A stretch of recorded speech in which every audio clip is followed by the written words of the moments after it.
am I feeling guilty? Nora was lost in thought, feeling guilty. Her phone beeped with a text from Justin. Do you want to become his mother? Nora smiled when she read the text. She was his mother. Of course, Justin didn't know that. What did he mean by become his mother? Meanwhile, it was 2:30 in the afternoon at the kindergarten. Cherry approached her teacher, Miss Lynn, holding a little plate with leftover vegetables. Miss Lynn, you have lost so much weight again today. You should eat a little more. I saved you some of my vegetables. Little Cherry is so smart. You are right. I am on a meat-free diet, so I can only eat vegetables. Thank you. Miss Lynn touched and rubbed Cherry's head gently. Cherry went to pick a Barbie, but Sinead snatched it away. Cheryl, didn't your mother say she was going to get a more professional dancer to evaluate you? It's already been a week, but she still hasn't gotten anyone over. You're a liar. Other children joined in, expressing disapproval. You're a bad girl. We're not gonna play with you. Liar, liar, pants on fire. Your nose is gonna grow longer. Sinead waited for Cherry's reaction, excited to see her break down. I didn't want to play with a selfish, rude, and uncultured kid like you in the first place. A shocked Sinead burst into tears, completely unexpected. No, I'm not. You were the rude and uncultured one. I will tell my mommy. Why are you crying when you are the one being mean to me? What's going on here? Miss Lynn rushed over, thinking Cherry was being bullied. Sinead, caught off guard, started sobbing harder. You were a liar, and so is your mom. My mom said if your mom still can't get anyone by tomorrow, you can forget about joining the dance performance. Sinead ran out, leaving Miss Lynn puzzled. Will your mommy be able to find you a dance teacher? Cherry nodded confidently. Miss Lynn, when Mommy's looking for someone, she will keep sending them private messages on Facebook. She says she will never stop until they reply. So Mommy will definitely be able to find someone for me. Miss Lynn imagined Cherry's determined single mother, moved by her dedication. Your mom is so amazing. When the school ended, parents started picking up their children. Miss Lynn sent Cherry out. Melissa arrived to pick her up. Cherry and I have been talking. Her mom has had a tough time. True. It really isn't easy to raise a child all alone. Please, tell her not to overdo it if she really can't find a dance teacher who is more professional than Whitney. I will think of something. Did something happen? Melissa was taken aback and surprised by the revelation. Miss Lynn briefed her on the events surrounding Cherry's dancing. Nora is just too considerate. She must have been afraid that I would be put in an awkward position if I knew what had happened. But what should we do? You will need another champion. It would be ideal to find someone who competed in the same year as her. I've already asked around. The champion that year was Tanya Turner. It would be amazing if you could get her help. Tanya Turner.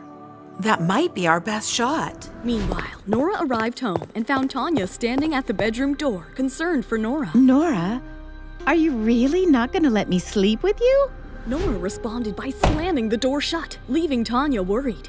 Cherry returned home, excited to see Tanya, and raced towards her. Cherry! Aunt Tanya, you're here. Who is Aunt Tanya? Call me Godmom. Melissa entered, dialing her brother Farrell for assistance. Farrell, can you contact Ms. Tanya Turner for me? I am Tanya Turner. Melissa, stunned, realized Tanya was right in front of her.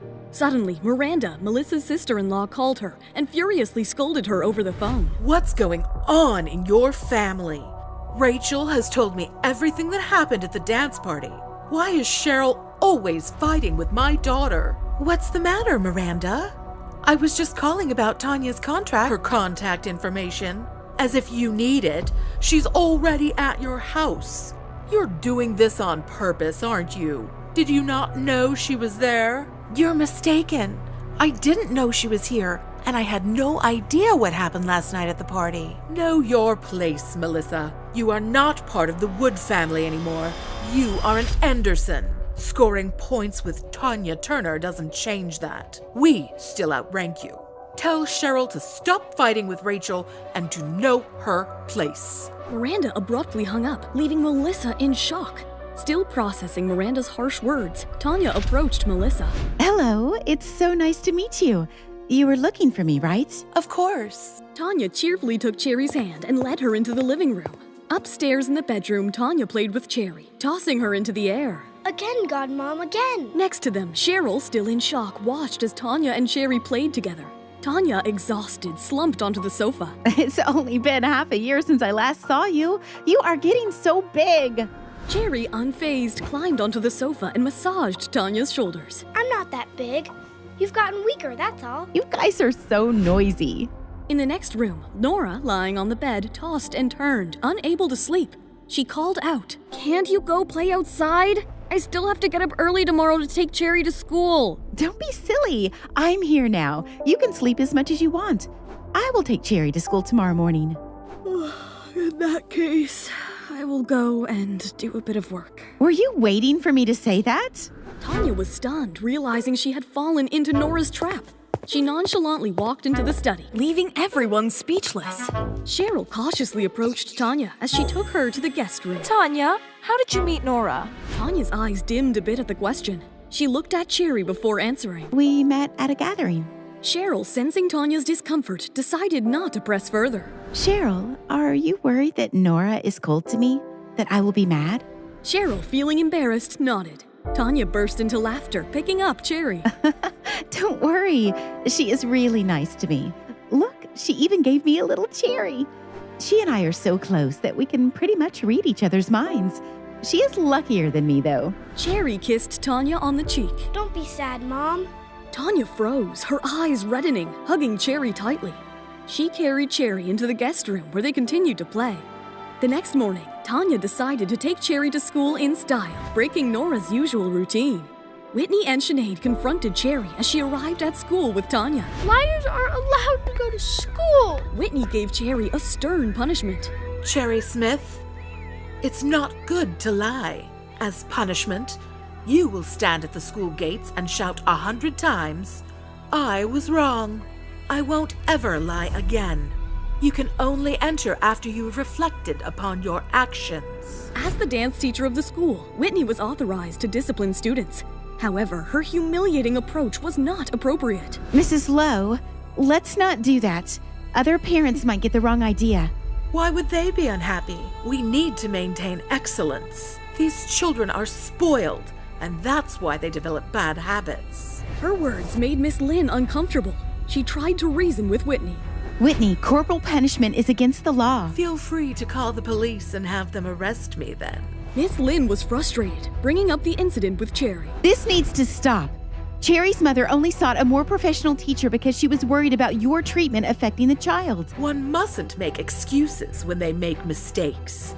The children must do what they say they are going to do. Cheryl Smith, go and stand at the gates. Whitney, is this your new hobby, to bully kids? I thought you would find something better to do while I was away. Tanya, wearing sunglasses, stepped forward, unveiling herself from the shadows. She had observed the situation, ready to intervene. You were a poor dancer a few years ago, and now it seems you have poor eyesight to match. She gave Cherry a playful look as the little girl stuck out her tongue. Not only is Cherry's physique near perfection, but her limbs are also long and slender. She clearly has great potential to be a dancer.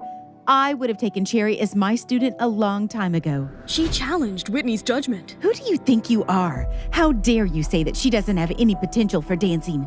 If she doesn't have any potential for dancing, then who does?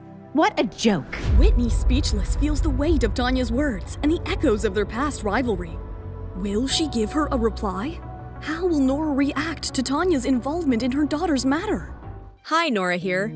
If you are wondering what happens next, then download the Pocket FM app and listen to the exciting episodes of Saving Nora Now with the link in the description.